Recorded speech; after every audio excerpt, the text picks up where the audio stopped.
My area of research is in immunisation, particularly vaccinology, which is really understanding vaccines from clinical trials right through to when you implement a vaccine into the population and measuring how effective it is.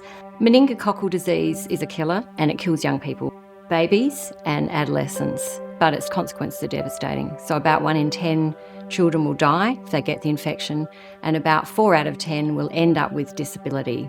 So my research is really focused on looking at how we can prevent meningococcal disease through vaccination. And we had the opportunity here in South Australia to undertake a study to look at whether the vaccine has a herd immunity impact as well. We didn't find a herd immunity impact in that study, but we had some really exciting findings that have now led on to the next stage.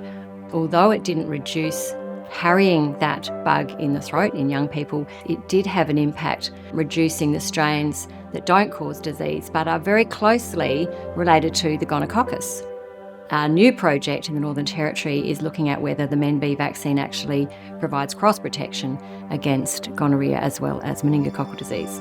I love the idea of generating the evidence that can make really good public health policy, because then you can make changes that impact the whole population's health. And I really think in South Australia we have a fantastic opportunity here. We're just the right sort of size population to do these really large clinical trials that are really robust and give really strong evidence then to be able to make good immunisation policy decisions.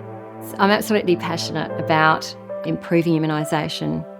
It's just the best way to reduce disease burden and deaths around the world.